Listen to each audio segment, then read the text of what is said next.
On Saturday the 31st of October 1964, a man arrived in the village. It was late in the evening. He was looking for somewhere to stay the night. He knocked at a door, and a woman opened it. "Good evening, madam," the man said. "I'm sorry it's so late, but can you help me, please? Is there a hotel in this village? I want to stay here tonight." The woman laughed. "A hotel? Here in Wood End? No, sir, I'm afraid there isn't." "What a pity," said the man. "I'm a stranger here, and I want to see your village tomorrow." The stranger was very polite. He was tall and had dark hair, and he had strange green eyes.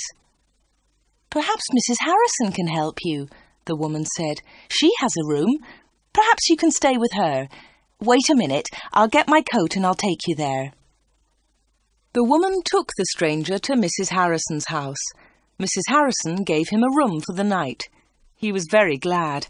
It was the last night of October, and it was cold. The next day was Sunday.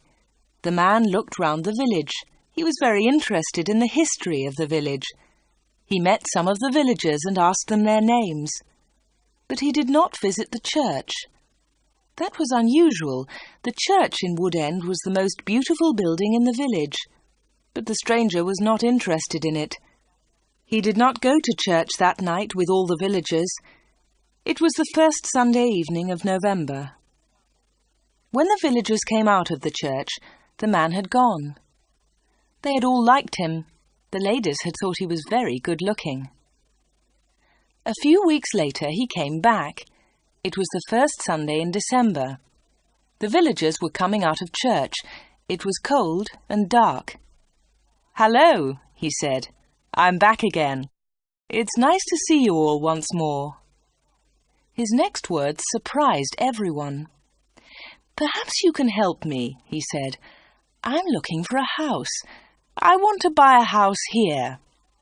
"Here?" someone said. "But why here? There's no work in Wood End for a young man.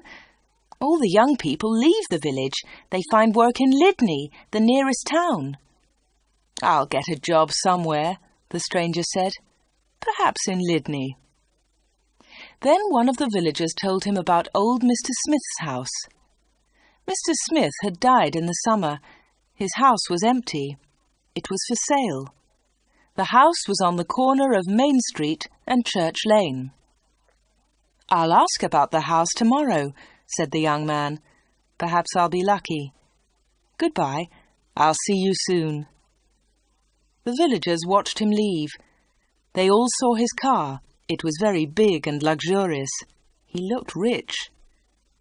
A few days later, Mr. Smith's house was sold, and in the middle of December the young stranger arrived.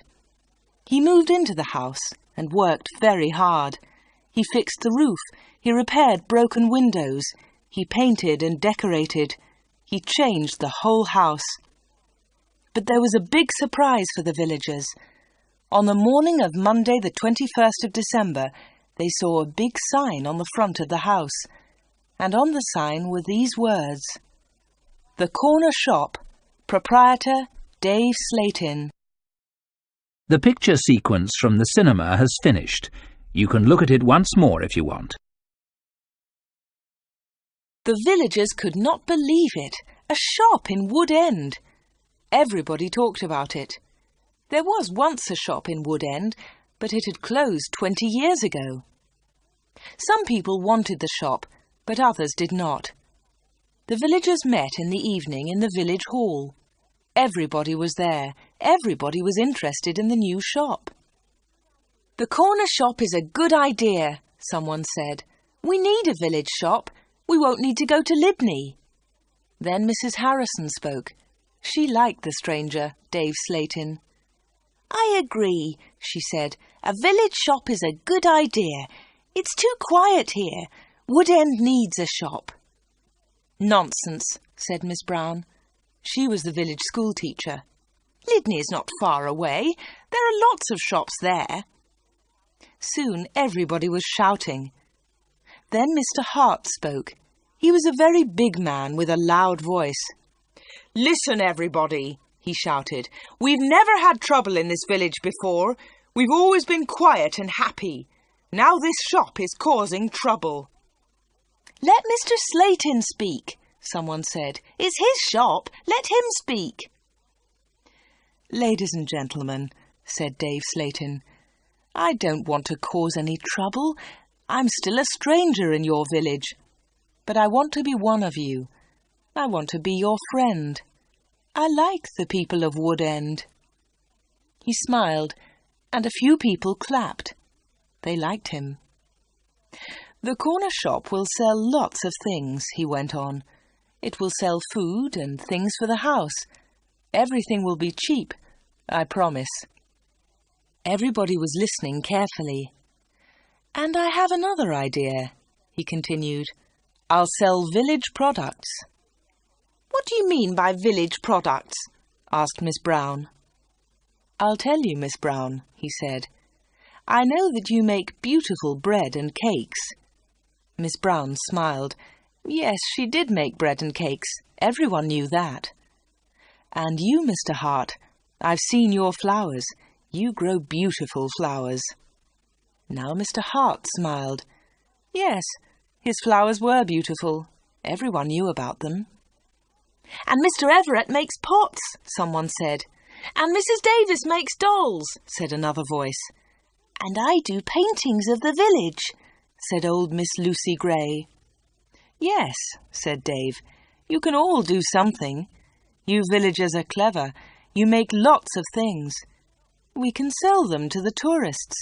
In the summer, Wood End can make a lot of money."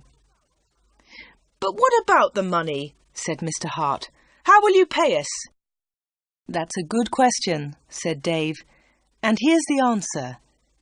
You'll bring your things to me, and I'll sell them for you. I'll keep some of the profit. You'll have the rest." "What a good idea," said Miss Brown. "Yes, I agree," said Mr. Hart. All the villagers agreed. Everyone in the village was happy with Dave Slayton's plan. The corner shop opened on Monday, the 4th of January, 1965. Soon the shop was busy, and Dave needed an assistant. The new assistant in the corner shop was Anna. She started work in late January.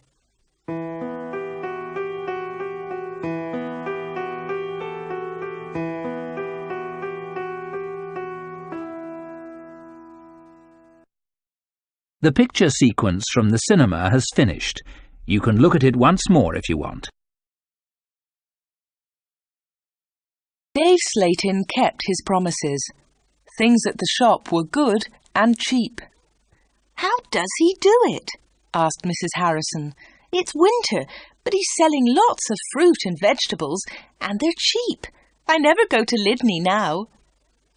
The other villagers agreed. The corner shop was a success, and Dave seemed happy. He paid Anna good wages. Sometimes her friend Peter helped at the shop, and Dave gave him money too. Dave advertised in newspapers, and the village products sold well. People from Lydney came to the corner shop. There were lots of visitors, and Wood End became more interesting. The villagers were surprised, but pleased. They were making a lot of money. Dave lived alone in a flat above the shop. He was very popular in the village, but no one ever went to his flat. No one ever saw inside it. At the bottom of the stairs there were 2 doors. One led into the stockroom.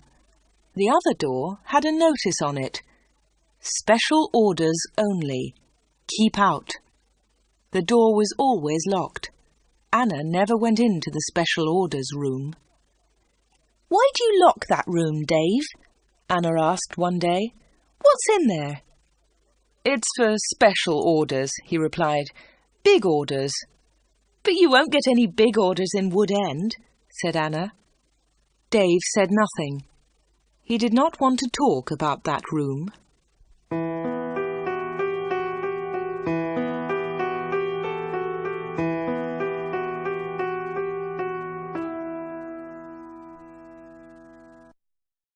The picture sequence from the cinema has finished. You can look at it once more if you want.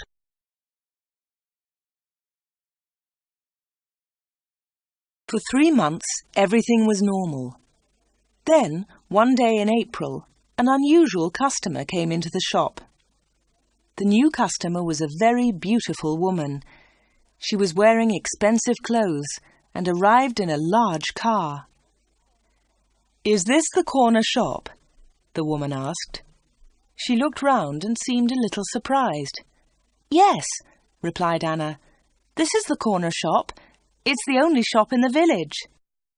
"I'm looking for Mr. Slayton, the owner of the shop," said the woman. "I think he's upstairs," said Anna. "I'll go and get him. Does he know your name?" "Yes, I think so," was the reply. "Tell him—" The woman stopped. "Tell him Miss Gordon is here, Miss Greta Gordon." Anna was amazed. "Are you Greta Gordon, the film star?" "Yes, that's right." The woman smiled, but she was nervous. "Wait a minute," said Anna. "I'll tell Mr. Slayton that you're here." Anna ran to the bottom of the stairs and called, "Dave! Dave! There's someone to see you!" "Who is it?" asked Dave from upstairs. "Miss Greta Gordon!" shouted Anna. "It's Greta Gordon, the film star!" "I'm coming," he said, and he came down immediately. "I'm pleased to meet you, Miss Gordon," he said. "Good morning," said Greta Gordon. She and Dave shook hands. She had beautiful hands, and she was wearing beautiful diamond rings. Anna had never seen so many diamonds before. Miss Gordon looked round. "Is this where you work, Mr. Slayton?" she asked. Once again she seemed nervous. "Yes," said Dave. "It's a small place, but it's big enough for me. Please follow me, Miss Gordon." Anna was surprised. Dave and Greta Gordon did not know each other. He did not call her Greta, and she did not call him Dave. He seemed to be in a hurry, and she seemed to be frightened. Anna watched them. Dave and Greta Gordon went to the back of the shop and into the special orders room. Greta Gordon was a special order customer. Anna thought that was very strange. She wanted to tell someone about Greta Gordon. Anna loved films. She wanted to tell Peter about the film star, but she had to stay in the shop. 10 minutes later, Greta Gordon came out of the special orders room. Dave went straight upstairs, and Greta Gordon came to the front of the shop. The film star looked terrible. She was pale. She was crying. Her eyes were red with tears. "What's wrong?" asked Anna. "Can I help you, Miss Gordon?" "No, thanks. I'm all right," said Greta Gordon. "Do you want to sit down?" said Anna. She got a chair, and the film star sat down. "Shall I get the doctor?" said Anna. "No, no," said Greta. "Please tell no one about my visit here. Please tell no one." Anna was disappointed. She wanted to tell everyone about Greta Gordon. She wanted to tell everyone about her famous customer. "I want to give you something," said Greta Gordon. "Here's a photograph of me. I'll sign it." She signed the photograph and gave it to Anna. "Please keep this," said Greta, "and please keep our secret. Please don't tell anyone." "All right," said Anna. "I promise." The film star kissed Anna. She held Anna's hands. What a beautiful woman, thought Anna, and what beautiful hands. Then Anna noticed something. The diamond rings were gone.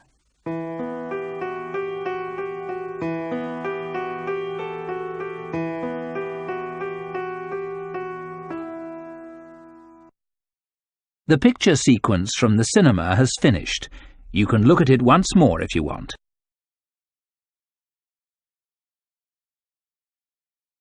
Dave never talked about Greta Gordon.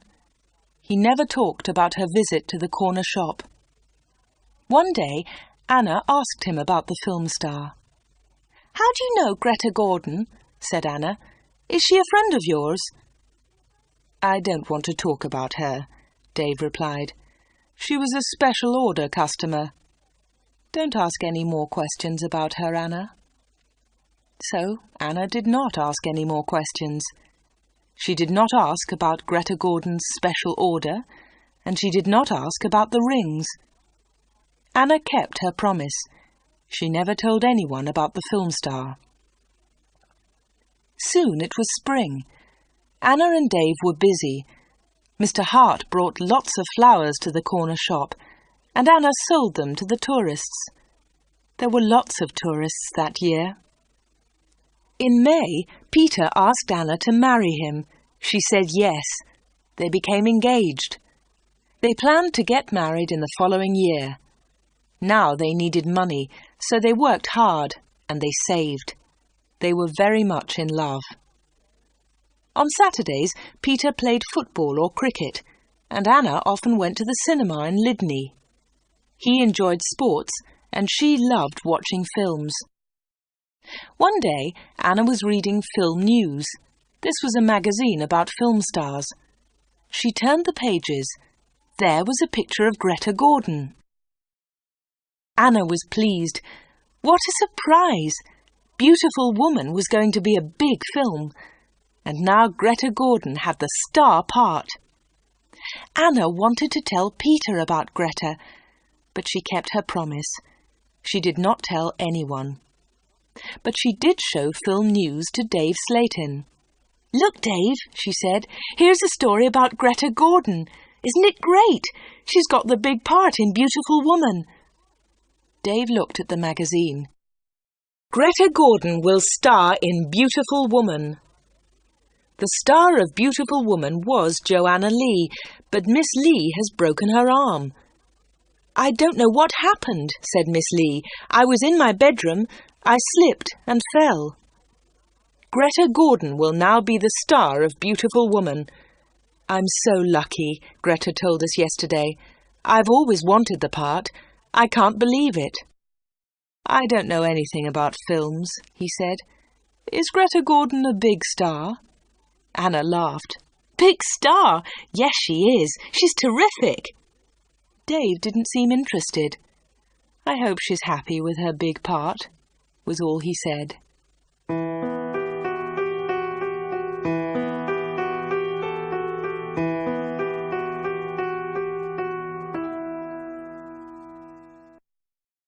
The picture sequence from the cinema has finished. You can look at it once more if you want. Summer tourists were arriving in Wood End. The weather was beautiful and the shop was doing well.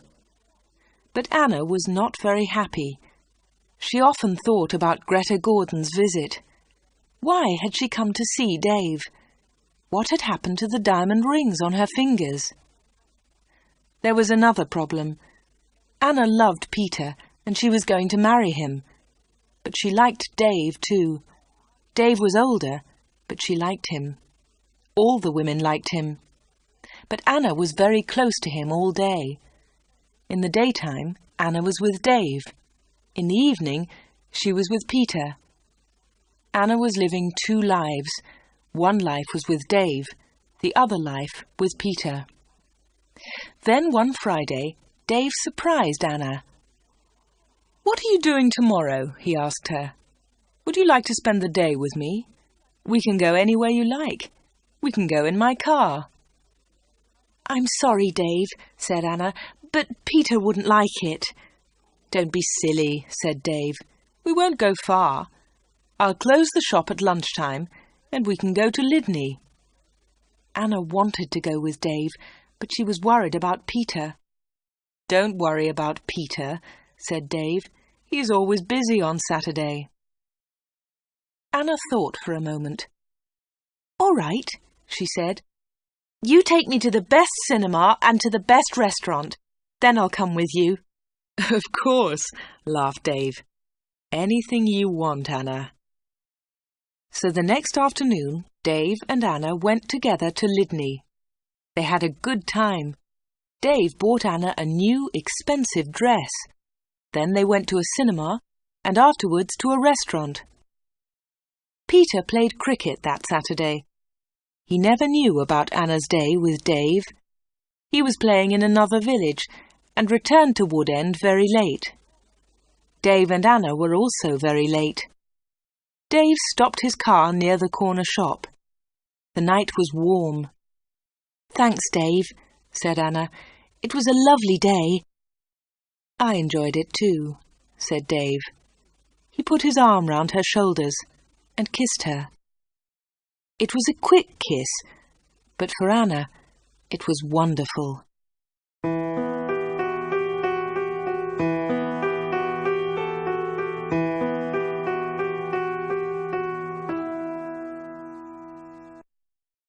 The picture sequence from the cinema has finished. You can look at it once more if you want. The summer passed. The corner shop was always busy. Sometimes Dave opened the shop on Sundays too. Anna earned a lot of money. Everyone thought that she was happy. But life was difficult for her. She liked Dave. He was her boss, and he was older than her. But Peter was her fiancé, and he was about the same age. Dave was quite rich, but Peter had no money. Dave bought Anna clothes, and he took her out. Peter did not buy her clothes and never took her anywhere. He was more interested in football. Anna did not like football. Now it was September. Peter played football every Saturday. One Saturday there was a big football match on television. Mr. Hart had the biggest television in the village, and he invited some people to his house. He invited Peter and Anna. On Friday, the day before the match, Anna was working in the shop all day. At 5 o'clock, she locked the shop door. 2 minutes later, the bell rang, and Anna went to the door. There was a young man outside. He was carrying a small case. "Hello," she said. "Can I help you?" "I hope so," said the young man. "I want to see Mr. Slatin." "I'm afraid that the shop is closed now," said Anna. "We're open tomorrow morning." "But I've got an appointment," said the young man. Then Dave spoke behind Anna. She hadn't seen him. "Yes, I've been waiting for you," said Dave. "You're late." "I'm very sorry, Mr. Slatin," said the young man. Never mind, said Dave rudely. His rudeness surprised Anna. The young man seemed afraid. "But can you see me now?" he asked. "Yes," said Dave. "Come in." Dave turned to Anna. "Anna, it's after 5 o'clock. You can go home now." "I won't be long," said Anna. Dave was angry. "Hurry up and go home," he said. But Anna wanted to stay. She wanted to know about the young man. The young man followed Dave to the back of the shop and into the special orders room. Another special order, another special customer. Anna waited. But soon it was 5:30. Anna put her coat on and left the shop. She closed the door very loudly. Then she went round the corner and waited. Soon there was a noise. The young man was leaving the shop. Anna could not see him, but she could hear him. He was speaking to Dave. "Are you sure?" said the young man. "What do you mean?" asked Dave. "Is this the only way?" said the young man. "Yes, it is," said Dave. "Don't worry, everything will be all right. Goodbye." Anna heard the shop door close. She came round the corner and saw the young man. He was walking quickly to his car. Anna noticed immediately that he was not carrying his case. She followed him. "Excuse me," she said, "you've forgotten something. You've left something behind." The young man turned round. Anna stopped. Suddenly she was frightened. The young man's face was white. It was white with fear. "Please go away," said the young man. "Leave me alone. I want to go home. Leave me alone." He got into his car and drove off. Anna stood in the street and watched him. She was thinking. Why had the young man come to the corner shop? What was his special order? And why had he left his small case with Dave's slate in? The picture sequence from the cinema has finished. You can look at it once more if you want.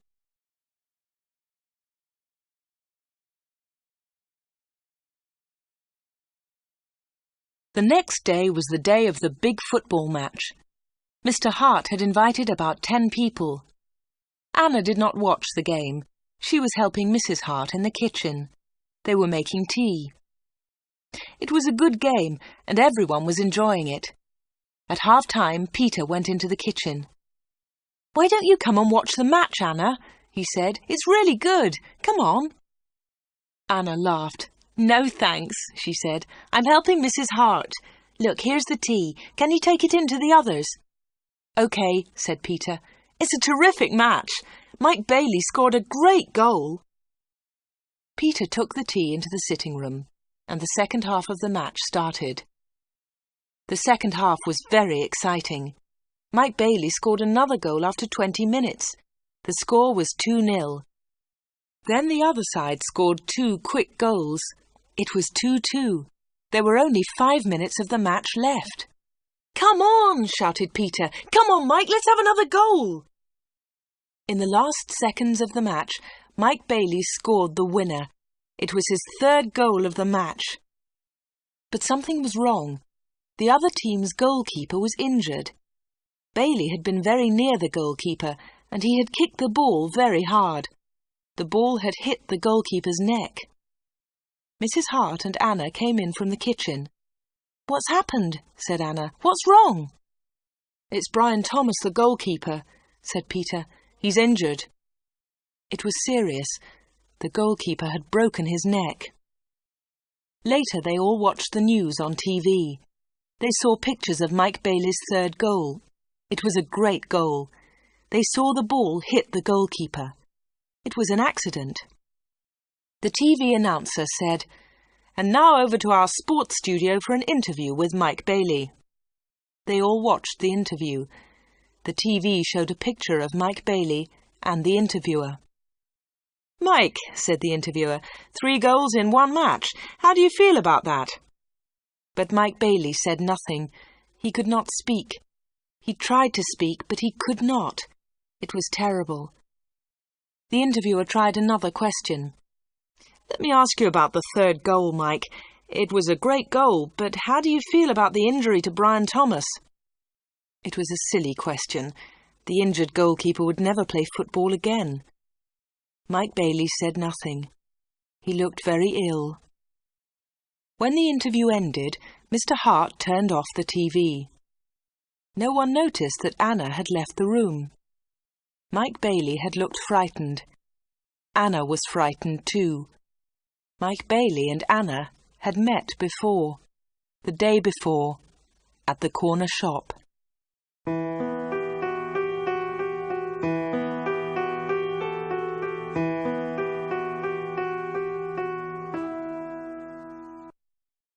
The picture sequence from the cinema has finished. You can look at it once more if you want. Anna did not know what to do. She was only 17, but sometimes she felt much older. She wanted to ask Dave about Mike Bailey and Greta Gordon. She wanted to know about special orders. She decided to wait. One day, Dave and Anna were alone in the shop. "How's Peter?" asked Dave. "He's fine, thanks," said Anna. Dave smiled. "Is he still playing football?"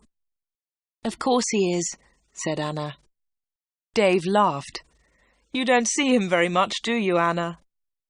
"I see him 3 or 4 times a week," said Anna. "What about weekends?" Dave asked. Anna replied quickly, "I don't see him much at weekends. He plays football then." "When are you getting married?" asked Dave. "I don't know," she replied. "We haven't decided yet. Perhaps next year." "That's a long time." Dave smiled at Anna. Anna felt afraid. She also felt excited. She didn't know why.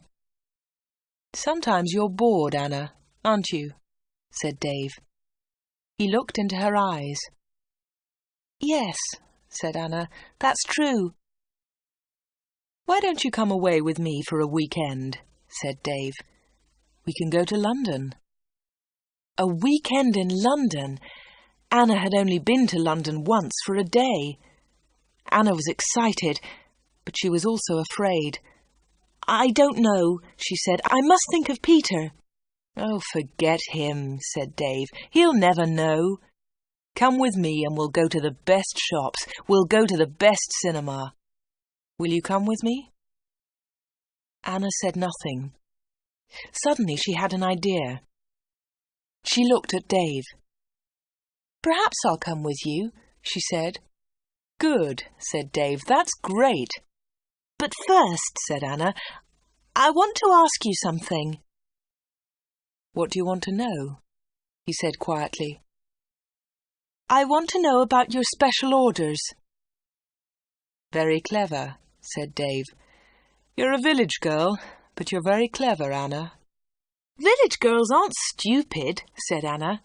"Now tell me about your special orders, then I'll come to London with you." Dave was angry. "One question. You can ask me one question," he said. Quickly, Anna asked, "Why do people come to you? Why—" "One question! Only one!" shouted Dave. "All right," said Anna, "but don't shout. Tell me, why do people come to see you?" Dave thought about his answer. He spoke quietly. "They come for help," he said. "They need help, and I sell help to them. That's all." Anna didn't understand. "What sort of help?" she asked. "One question," shouted Dave. "I've answered your question." Anna said no more. She and Dave had made an agreement. Anna had asked her question. Dave had answered it. Dave had invited Anna to London for the weekend, and Anna went with him.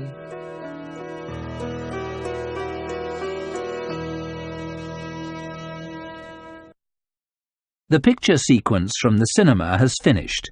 You can look at it once more if you want.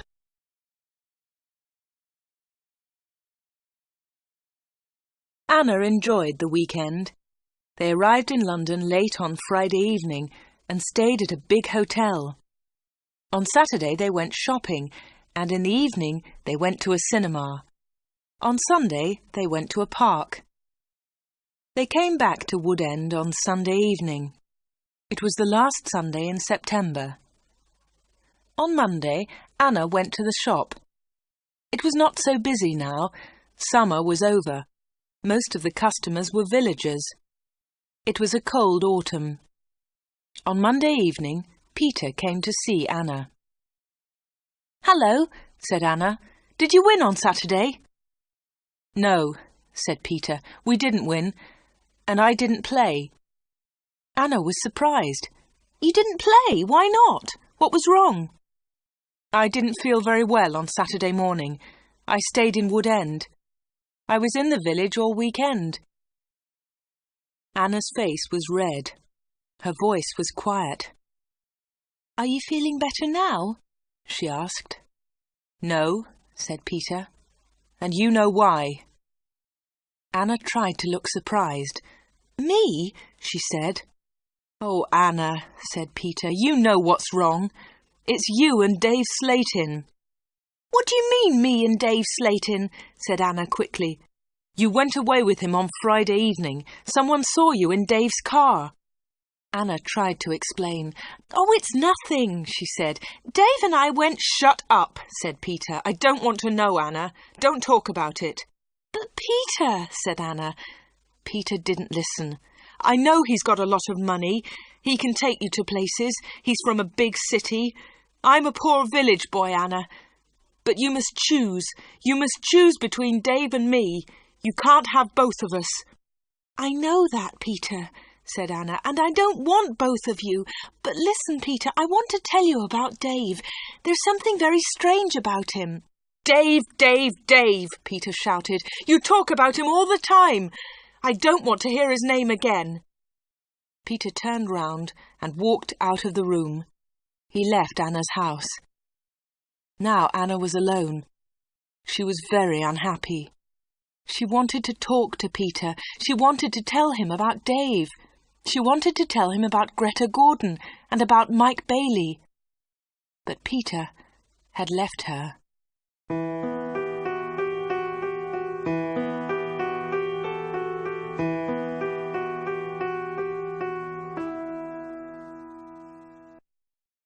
The picture sequence from the cinema has finished. You can look at it once more if you want. It was October. It was cold and wet. Anna was not very busy at the shop. She was very unhappy. She was a different girl. She seemed older. She didn't go out much. She looked ill. Most of the villagers knew that Anna had quarrelled with Peter. They also knew that she had been to London with Dave, but no one was able to help Anna. She did not talk to anyone. Before, she had been a happy, smiling girl. Now she was sad and lonely. She went to the shop every day. She was waiting for another special customer. Anna did not wait long. It was the middle of the month. Anna was alone in the shop. It was almost lunchtime. A middle-aged gentleman came in. He was a big man with a very large moustache. He was well dressed, and he was carrying a large briefcase. "Good morning, miss," he said politely. "Good morning, sir," said Anna. "Can I help you?" Anna was very polite too. She was interested in this man. "I'm looking for Mr. David Slayton," said the man. Anna smiled. "Are you a salesman?" she asked. She knew that he was not a salesman. He didn't look like a salesman, but she wanted to talk to the man. The man smiled. "Yes, I am a salesman," he said. That was not true. Anna knew that the man was lying. Then she said, "Perhaps I can help you, sir. I usually speak to the salesman." She looked at the man's case. It had the letters ARICS printed on it. "Thank you," said the man very politely, "but I have a private appointment. I've come from London, and I must see Mr. Slayton." "I'm sorry," said Anna. "He's very busy at the moment, but I'll tell him you're here. What's your name, please?" The man smiled. "Roberts," he said. "Arthur Roberts." Anna went to the back of the shop. Dave was coming down the stairs. "There's a man in the shop," said Anna. "He wants to speak to you." "Thanks," said Dave, and he went to the front of the shop. "Good morning, Mr. Reisman," said Dave. "I'm pleased to meet you." Anna listened. Reisman! The man's name was Reisman, not Roberts. What a liar! The man did not look at Anna. "I'm pleased to meet you, Mr. Slayton," the man said. "Please come with me," said Dave. Mr. Reisman followed Dave. They went into the special orders room. A minute later, Dave came out. He came to the front of the shop. "It's lunchtime, Anna," he said. "You can go home now." "Thanks, Dave," said Anna. "I'm going in a few moments." Dave went back to the special orders room. Anna did not leave the shop. She waited. Anna wrote down the letters ARICS. She understood AR, Arthur Reisman, but she did not understand ICS. At 1:30, Anna heard noises. Mr. Reisman was leaving. Dave was talking. "Thank you, Mr. Reisman," said Dave. "And thank you," said Mr. Reisman. "You have helped me a lot." "Good," said Dave. "Goodbye, Mr. Reisman. My assistant isn't in the shop, but you can open the door. Goodbye." Dave went upstairs, and Mr. Reisman came into the front of the shop. Anna was sitting quietly in a corner. "Oh," said Mr. Reisman, "I thought you'd gone home." "No," she said. "I decided to have lunch in the shop today." Anna and Mr. Reisman looked at each other. They didn't like each other. There was silence. Anna spoke first. "Would you like to buy some bread, Mr. Roberts?" she said. "Reisman, my name is Reisman," said the man. Anna smiled. "I'm so sorry," she said. "Would you like to buy some homemade bread, Mr. Reisman?" "It looks delicious," said Mr. Reisman. He was very polite again. "Yes, I'll take some, please. My wife will love it." "Here you are," said Anna. She put the bread in a bag. Then she said, "You can put it in your briefcase." "My briefcase?" said Mr. Reisman. "I haven't got a briefcase." "I think you've forgotten it," she said. "I'll go and get it for you." Anna moved towards the back of the shop. Mr. Reisman stepped in front of her. He held her wrists. He was very strong. "Listen to me," he said. "I don't want that briefcase. Leave it there." "All right," said Anna. "Please let me go. You're hurting me." Mr. Reisman let go of Anna and turned towards the door. He left the shop hurriedly. He hadn't taken his bread with him. Anna watched Mr. Reisman leave. Her hands were still hurting 5 minutes later.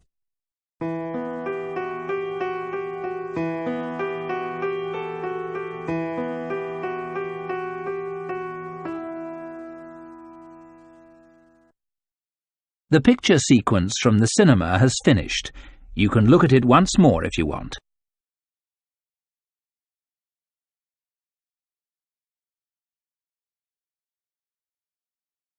Anna waited for some news about Mr. Reisman.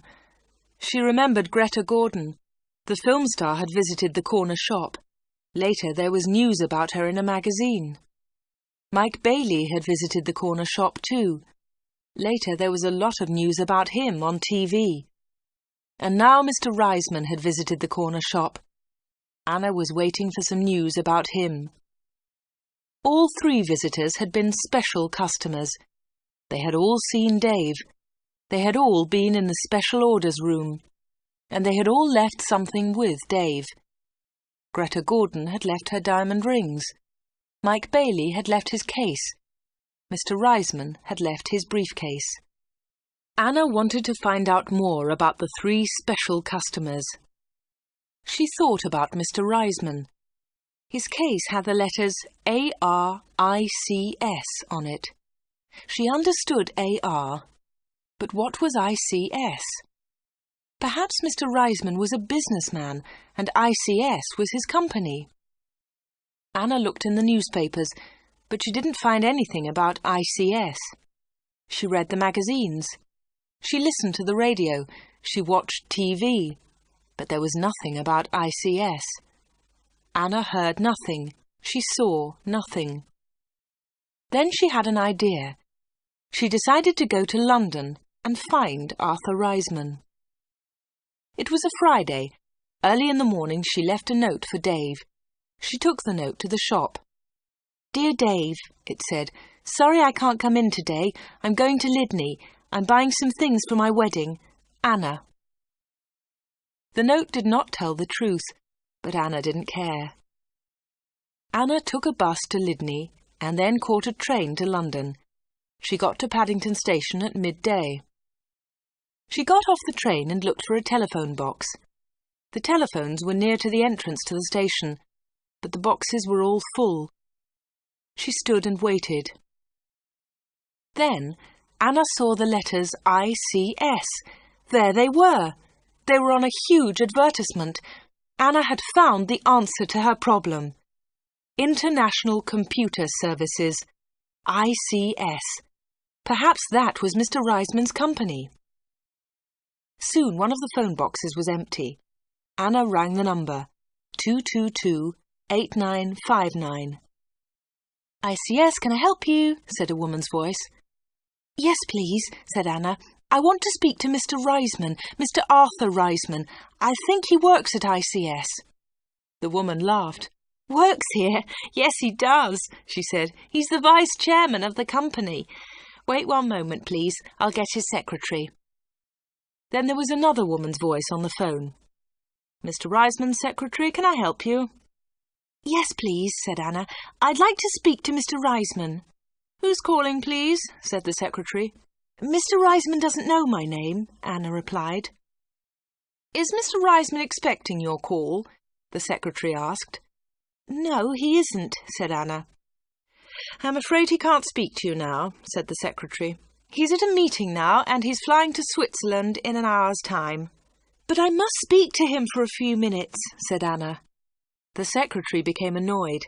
"That's impossible," she said, "but I can take a message."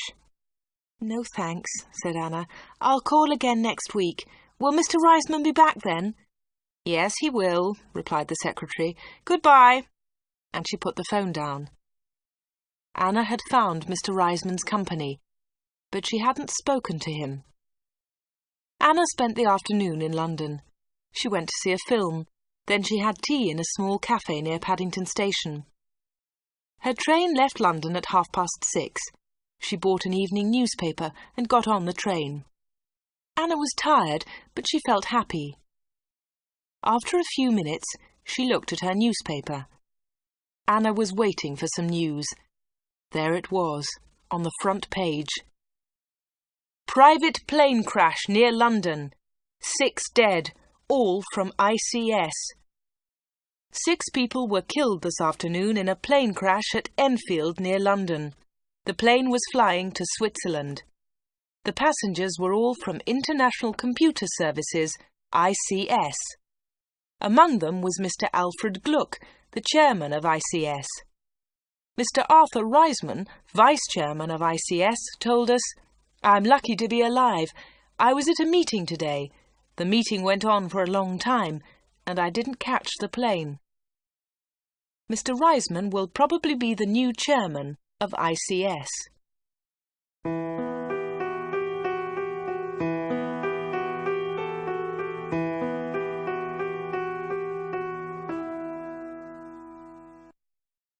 The picture sequence from the cinema has finished. You can look at it once more if you want. Anna got home about 10 o'clock. She turned on the radio and listened to the news. The chairman of ICS was dead, and Mr. Reisman was the new chairman. Anna didn't sleep that night. She was thinking about Dave Slayton and the special orders. What were they? What was Dave Slayton doing in that room? On Saturday morning she went to the shop. Dave said nothing to her. He was angry because Anna had not worked on Friday. He didn't ask about her day off, and Anna didn't tell him about it. At 11 o'clock, Dave left the shop. He got in his car and drove off. Anna was alone. This was her chance. She went to the back of the shop and turned the handle of the locked door. But the special orders room was not locked. Dave had forgotten to lock it. Anna opened the door and went into the room. It was a small room, dark and hot. Anna turned on the light, but it was not a very strong light. She looked round the room. There was a small table, 2 old chairs, and a lot of boxes. That was all. Special orders? There were no order books, no papers, no pencils. Anna walked round the table. It was difficult because there were a lot of boxes on the floor. Anna opened one of the boxes and looked inside. She found some old magazines and newspapers. Underneath, there were some dirty old clothes. But underneath the clothes, she discovered some money. Lots of money. British money, French money, American, German. There was money from all over the world. Anna was amazed. She had never seen so much money before. She looked round again and found Mike Bailey's case. It was empty. Then she found Arthur Reisman's briefcase. That was empty too. Then Anna looked into a bigger box. Inside it were some dolls, with broken arms and legs. One of the dolls was very beautiful, but it had a broken arm. Anna put it on the table. Then Anna found a book about football. Inside there were some pictures of footballers, but the pictures were all torn. Anna put the book on the table. Anna looked into the box again and found some little cars. Most of them were broken. She found a small model aeroplane. It was broken too. Anna put all these things on the table. What a strange collection! There was the money, the broken doll, the toy cars, the model aeroplane, and there was the football book with the torn pictures. Anna looked at the things on the table. What were they for? Why did Dave Slayton keep them in this locked room? Suddenly Anna jumped. There was a noise behind her. Someone was standing at the door.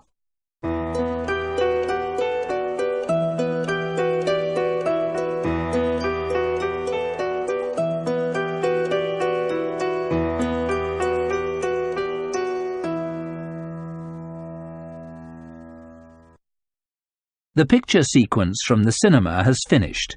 You can look at it once more if you want. "What about the diamond rings?" said a voice. It was Dave Slayton. He was laughing. "I left the door open for you," he said. "I wanted you to go into this room this morning." Anna was frightened, but she tried not to show her fear.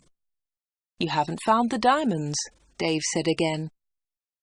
Anna remembered Greta Gordon's diamond rings. Were they in this room too? "Here," said Dave. He came into the room and picked up an old box. He took out the rings and threw them on the table. "They aren't yours," said Anna. "They belong to Greta Gordon." "They belong to me," laughed Dave. "She gave them to me." "But why?" asked Anna. "Why? Why did Greta Gordon give you those diamonds? And all this money? Who gave you the money?" "My special customers," said Dave. "My special customers gave me the money. It's mine now." "Mike Bailey and Mr. Reisman gave you all this money?" asked Anna. "Yes," said Dave. "You've seen some of my special customers, not all of them." "But why do they come?" Anna asked again. "These people come to me for help," replied Dave Slayton. "I help them, and they pay me." "But how do you help them?" asked Anna. Dave Slayton picked up the beautiful doll with the broken arm. "Do you remember Joanna Lee?" he asked Anna. Anna thought for a moment. "Joanna Lee?" she said. "Yes, of course I remember her. She's the actress who broke her arm. Greta Gordon got her part." "That's right," said Dave Slayton. "This doll is Joanna Lee." Anna felt more afraid. What kind of man was Dave Slayton? Dave Slayton pointed to a torn photograph in the football book. "Who's that, Anna?" he asked. Anna remembered the face. She had seen it on TV. "Brian Thomas," she replied. "He's a goalkeeper." "He was a goalkeeper," said Dave Slayton. Anna was terribly frightened now. Dave Slayton was an evil man. Dave Slayton moved close to Anna. He picked up the broken aeroplane. "And what do you think this is?" he asked Anna. Anna knew the answer, but she was too afraid to speak. Dave Slayton took Anna's arm and held it tightly. Anna tried to move away. Dave Slayton laughed and held Anna more tightly. "Listen, Anna," he said quietly. "I want you. I need you. Marry me, Anna. Don't marry Peter. Marry me." "No, no," she cried. "Let me go! Let me go!" "But Anna, you still don't understand," said Dave Slayton. "I have strange powers. I can give you everything you want." He looked into Anna's eyes. "And my children will have these powers too," he continued. I will give you money and diamonds. And you, Anna, you will give me children." Anna was terrified now. She kicked Dave Slatin very hard, and he let go of her hand.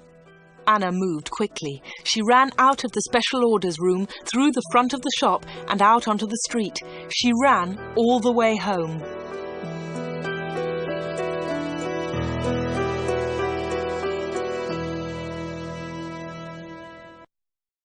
The picture sequence from the cinema has finished. You can look at it once more if you want.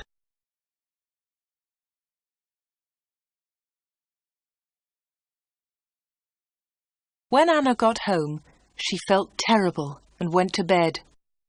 In the evening, Peter came to see her, but Anna was ill in bed. "I'll come and see Anna tomorrow," Peter told Anna's mother. Again, Anna did not sleep all night. The next day, Sunday the 31st of October, was a terrible day for Wood End. Anna stayed in bed. She had a fever, and her mother phoned the doctor. The doctor came immediately. "Anna's very ill," said the doctor to Anna's mother. "I'm worried. I don't know what's wrong with her. I'll come back again tonight."